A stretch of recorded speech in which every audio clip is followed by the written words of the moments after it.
The text message came through at 2:47 p.m. on a Tuesday. I was reviewing Q4 projections when my phone buzzed with my sister Emma's name. "Can't have you at Christmas this year, Alex. Sorry. Mark's parents are coming and they're all corporate executives. Your factory job would be awkward. You understand, right?" Before I could respond, Mom's message appeared in the family group chat. "Emma's right, sweetie. Maybe next year when you've moved up? Face with tears of joy, face with tears of joy, face with tears of joy." 3 laughing emojis. That was Mom's signature move, cruelty wrapped in emoji humor. My brother David chimed in. "Honestly, Alex, it's probably for the best. Mark's dad runs a hedge fund. What would you even talk about? Assembly line quotas." I stared at my phone for a moment, then typed, "Understood." That single word carried 28 years of history. Growing up, I was the family disappointment waiting to happen. Emma was the golden child. Perfect grades, perfect internships, perfect trajectory into corporate marketing. David followed close behind with his finance degree and his entry-level position at a regional bank that he talked about like he'd founded Goldman Sachs. Then there was me. The one who chose state school over private university. The one who majored in industrial engineering instead of business. The one who, according to family legend, threw away every advantage we gave you. "Industrial engineering," Dad had said at my graduation, barely masking his disappointment. "So you'll what? Manage factory floors." "Something like that," I'd replied. What I didn't tell him was that I'd already accepted a position with Meridian Industries, not on the factory floor but in their management training program. What I didn't mention was that the CEO, James Chin, had personally recruited me after I'd presented a revolutionary efficiency model at a university conference that would save manufacturing companies millions. What I definitely didn't share was that James had looked at my work and said, "You don't think like an engineer. You think like someone who's going to run a company someday." I was 22 and I made a decision that day. I would build something extraordinary and my family wouldn't know about it until I decided they deserved to know. The first 5 years were intentional obscurity. I worked 100-hour weeks redesigning Meridian's entire production infrastructure. I traveled to factories across 3 continents. I learned everything: supply chain logistics, labor relations, materials science, automation integration, financial modeling. When family asked about work, I kept it vague. "Oh, factory stuff. Process improvements. Pretty boring." Emma would wrinkle her nose. "God, I couldn't do it. All those machines and noise and working class people. Don't you feel like you're wasting your degree?" Sometimes, I'd lie while mentally calculating the $47 million in cost savings my latest efficiency model had just generated. By year 3, I was Director of Operations. By year 5, I was VP of Strategic Development. By year 7, James Chin called me into his office with an offer that would change everything. "I'm retiring in 18 months, he said. "The board wants you as CO. I was 29 years old. "There's a condition," James continued. "We're going public. The IPO will make this a $200 million company overnight. Maybe $300 million within 2 years. You'll own 22% through stock options and performance incentives. Are you ready for that spotlight?" I thought about my family. About the laughing emojis and the condescending questions about my factory job. About being uninvited from Christmas because I'd embarrass my sister in front of her executive future in-laws. "I'm ready," I said. "But I want to control the narrative. Keep my name out of the press until after the IPO. No Forbes profiles, no media appearances. We announced the transition 6 months after we're public and the stock has stabilized." James raised an eyebrow. "That's unusual." "I have my reasons." He studied me for a moment, then nodded. "Your company, your rules. Soon anyway." The IPO happened on a Tuesday in March. Meridian Industries went public at $18 per share. By market close, we were at $31. The company was valued at $387 million. My 22% stake was worth $85 million on paper. I celebrated by eating takeout Chinese food in my home office, reviewing acquisition targets. The family group chat was active that night. Emma was planning her June wedding to Mark Stevenson, whose father Richard owned Stevenson Capital Management. The wedding budget had apparently hit $150,000. "Mark's being so generous," Emma gushed. "His parents are contributing $75,000. Can you imagine?" Mom responded, That's what happens when you marry into quality, sweetie. Not like some people who'll probably end up with a factory worker husband faced with tears of joy. I didn't respond. I was too busy approving the purchase of a controlling interest in 3 suppliers that would vertically integrate our supply chain and add another $50 million to our valuation. Over the next 6 months, I transformed Meridian into an industry giant. We acquired 2 competitors, opened manufacturing facilities in 4 new countries, and pioneered automation technology that MIT would later call revolutionary. Our stock climbed to $52 per share. The company was now worth $680 million. My personal net worth crossed $149 million. Forbes called requesting an interview with our mysterious CEO. I declined. Wall Street Journal wanted a profile. I sent our PR director instead. I attended board meetings, supplier negotiations, and strategic sessions, but I stayed out of the public eye. At family dinners, the ones I was invited to, I remained Alex, who works at that factory. Still doing the factory thing? Uncle Robert asked at Thanksgiving. Still there, I confirmed, cutting my turkey. Well, at least it's steady work, he said, the way you'd compliment someone for showing up consistently to a mediocre job. In this economy, steady is good. Emma jumped in. Alex is actually really good at what she does. I mean, it's not glamorous, but someone has to manage those types of workers, right? She said it like she was defending me, completely unaware how condescending she sounded. Mark, her fiancé, sat beside her looking uncomfortable. He was a junior analyst at his father's firm, coasting on the family name. We'd been introduced 3 times and he'd never remembered meeting me before. What kind of factory? He asked politely. Manufacturing, I said vaguely. Industrial production. Very boring stuff. Oh. He lost interest immediately, turning back to discuss market trends with David, who was desperately trying to sound knowledgeable about hedge fund strategies he'd clearly just Googled. I smiled and said nothing. The text message uninviting me from Christmas came 6 weeks before the holiday. I was in the middle of finalizing our biggest acquisition yet. A $200 million purchase of Techform Industries that would make us the dominant player in automated manufacturing systems. Emma's words stung less than they might have years ago. By now, I'd built something so far beyond her comprehension that her judgment felt like a child critiquing a symphony. But Mom's laughing emojis? David's comment about assembly line quotas? Those activated something cold and strategic in me. I forwarded the message thread to my executive assistant, Sarah. Pull everything we have on Stevenson Capital Management, I wrote. Financials, client list, portfolio performance, personnel. I want to know what Mark Stevenson does there and how their firm is performing. Sarah's response came 2 hours later. It was thorough. Stevenson Capital Management was struggling.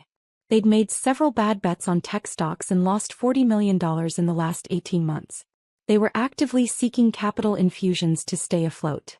Mark's role was junior analyst, basically a title his father gave him to justify his salary. He'd made exactly 0 successful investment recommendations in 2 years. And the kicker?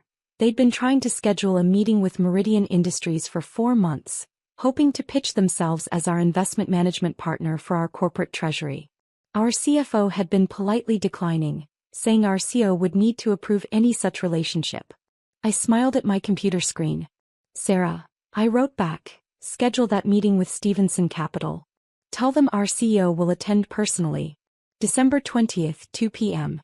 Do not mention my name, just confirm the CEO will be there. Understood, she replied. Then after a pause, this is going to be fun, isn't it? Extremely, I typed. December 20th arrived with clear skies and temperatures hovering around freezing. I dressed carefully that morning. A charcoal gray suit from Armani, a silk blouse, and the Cartier watch my board had given me when we hit $500 million in valuation. My hair was pulled back in a sleek bun. I looked exactly like what I was. A CEO of a $680 million company who'd built an empire while her family thought she was checking time cards on a factory floor. The Stevenson Capital offices were downtown, in a building trying very hard to look more prestigious than it was. I arrived at 1:55 p.m. with Sarah and our CFO Robert Martinez. Conference room C, the receptionist said. They're expecting you.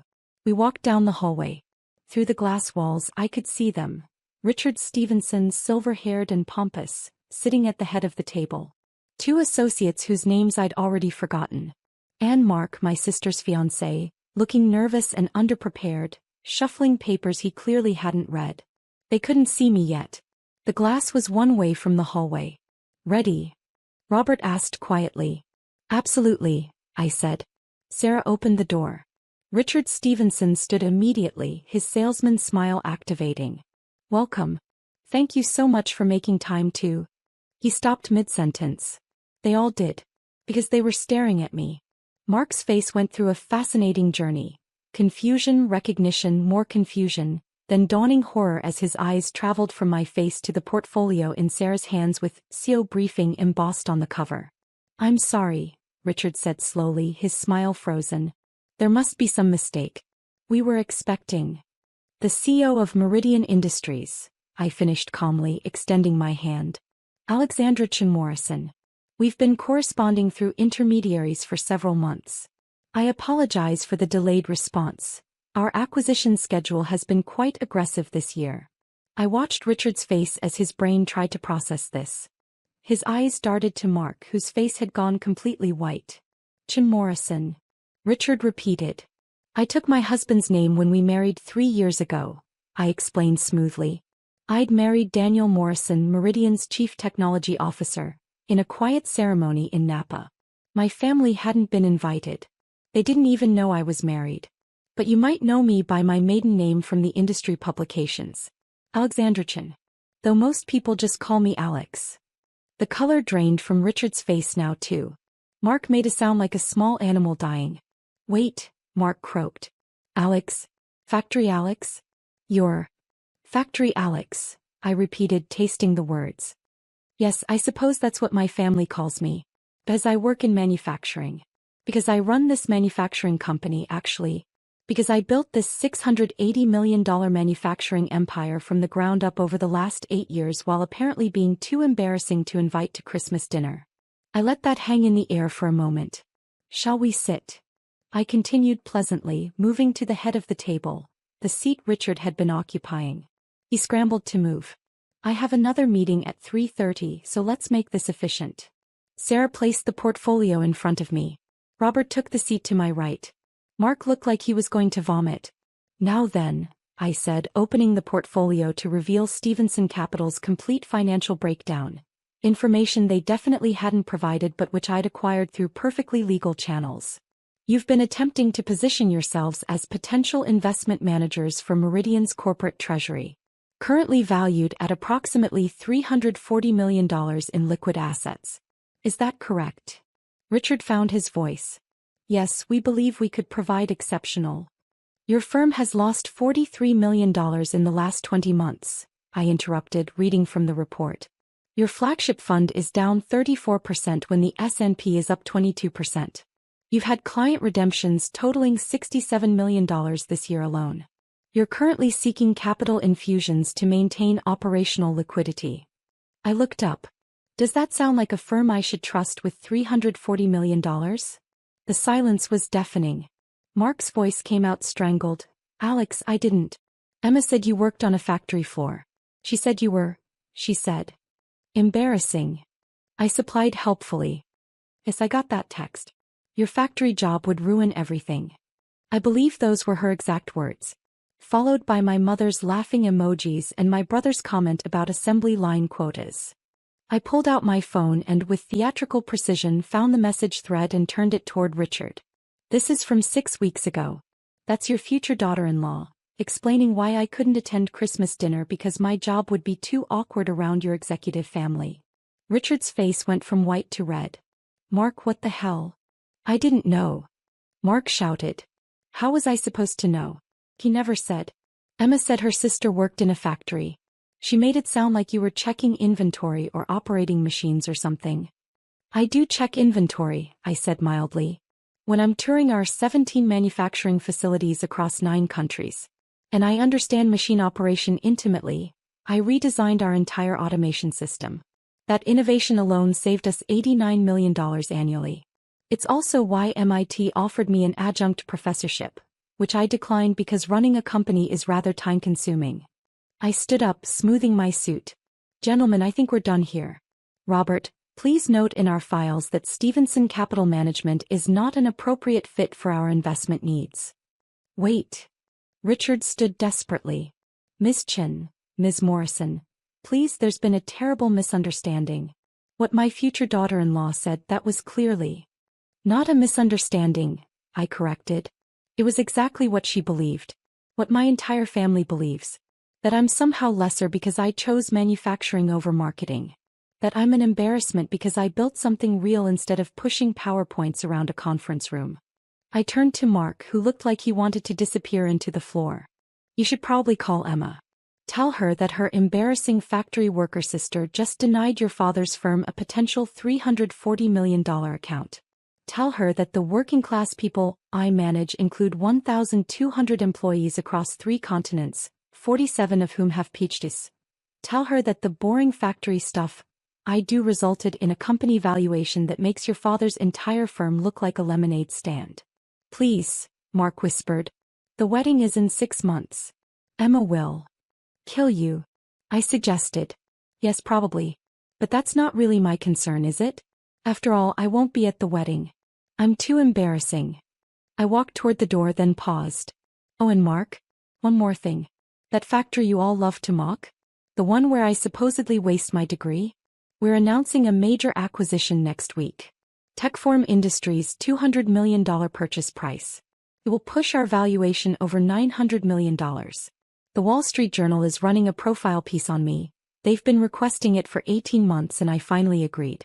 Forbes is doing a feature on 30 under 30 CEOs who changed their industries. I'll be on the cover. I smiled.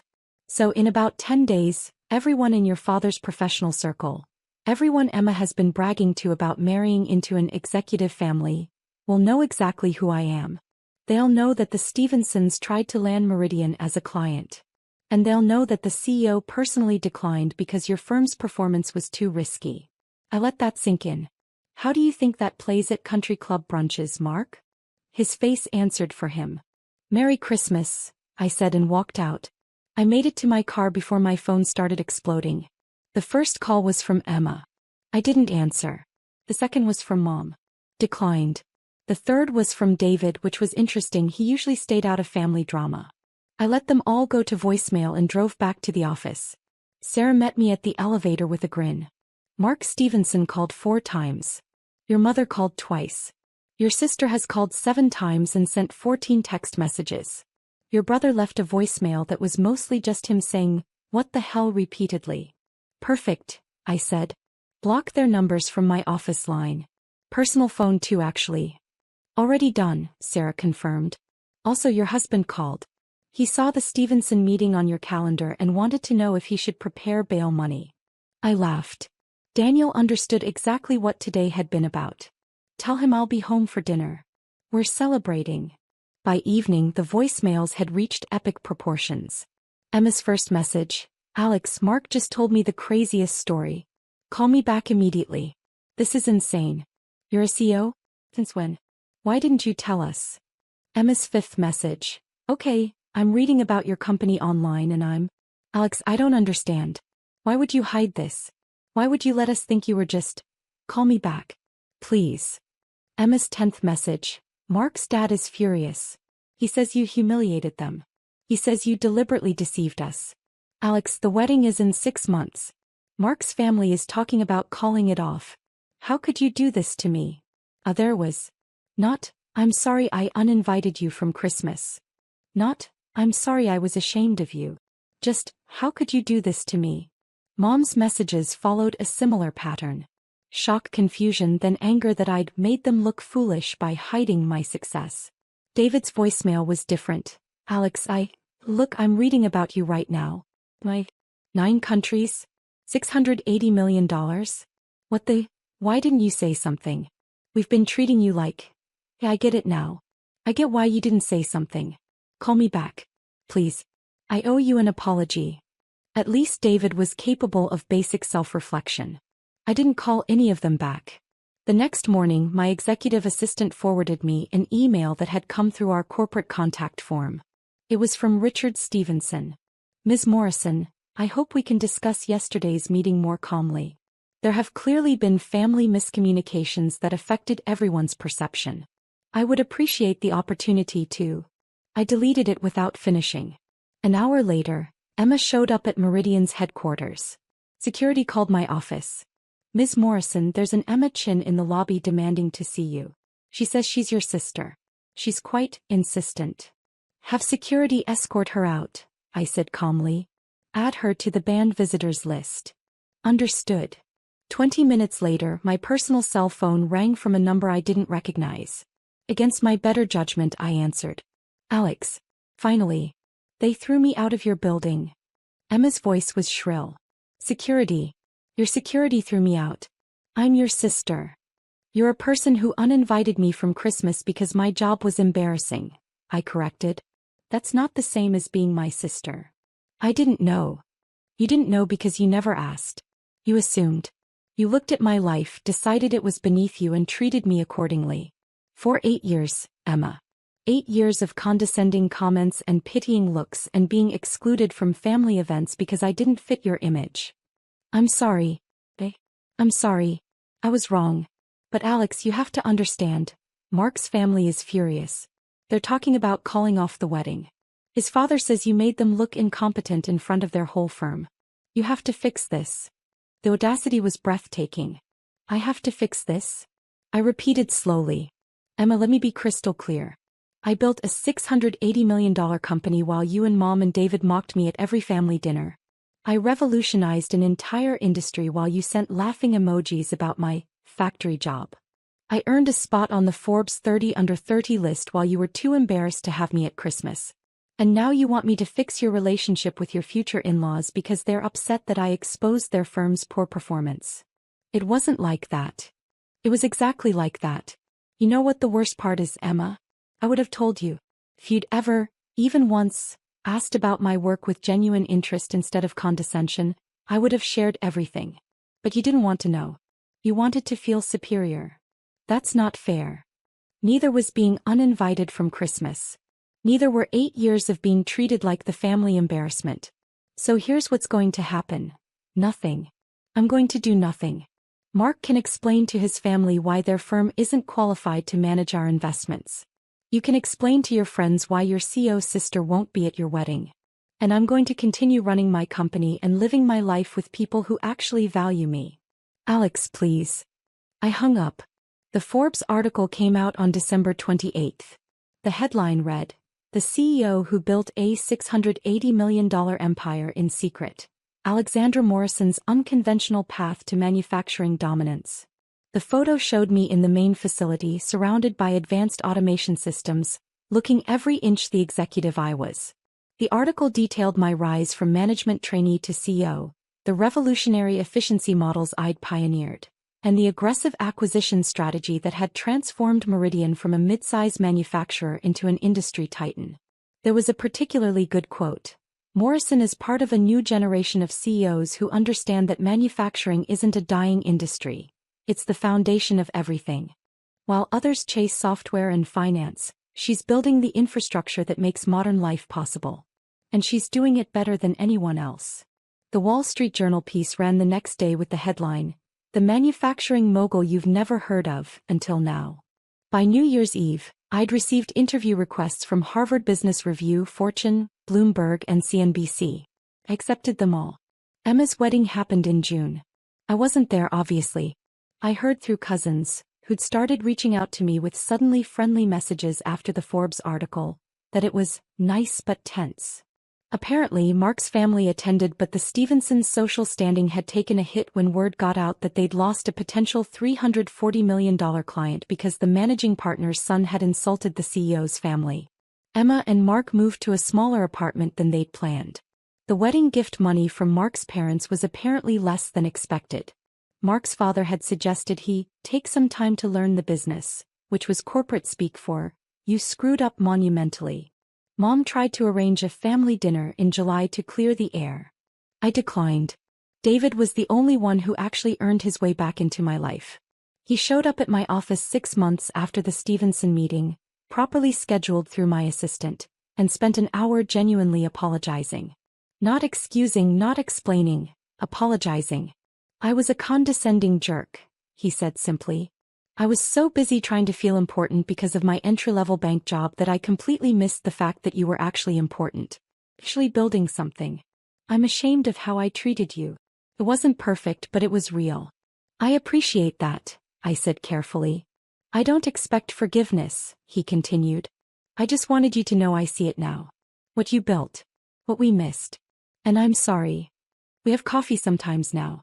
Slowly rebuilding something that might eventually resemble a sibling relationship. 2 years later, Meridian Industries crossed $1.2 billion in valuation. My personal net worth hit $264 million. We'd expanded into 14 countries and employed over 3,000 people. MIT invited me to deliver the commencement address. The White House asked me to join an advisory committee on American manufacturing. I bought a house in Napa Valley with a view of the mountains.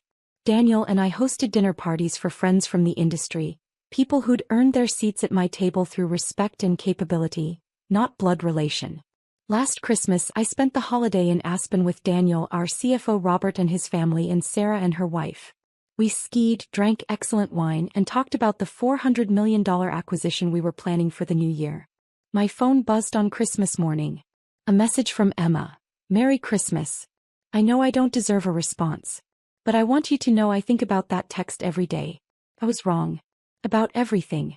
I hope you're having a wonderful holiday. I stared at the message for a long moment, then replied, Merry Christmas, Emma. It wasn't reconciliation. But it was acknowledgement that maybe someday there might be a path forward. Or maybe not. Either way, I'd be fine. Because I'd learned something during those 8 years of building an empire in secret. Family is about who shows up for you, who values you, who sees your worth even when you're still climbing. It's not about who shares your DNA. It's about who shares your table when you get to the top. And my table, metaphorical and literal, was full of people who'd earned their seats. Emma hadn't earned hers yet. Maybe she never would. But that was her loss, not mine. I put down my phone, looked out at the snow-covered mountains and smiled. Somewhere in another state, Mark was probably explaining to his parents why another investment opportunity had fallen through. Somewhere, Emma was probably wishing she could introduce her CEO sister to her friends. Somewhere, Mom was probably telling people about her successful daughter, while conveniently forgetting the laughing emojis. But here in this moment, in this house I'd bought with money I'd earned building something extraordinary, I was exactly where I belonged. With people who'd never once thought my job was embarrassing. With people who understood that the best revenge isn't cruelty. It's success so complete that their opinion of you becomes irrelevant. And I'd achieved that years ago, on that December day when Mark walked into my office and saw the CEO nameplate on my desk. His screaming had been satisfying. But this life I'd built, this empire I'd created, this table full of people who actually valued me, this was victory.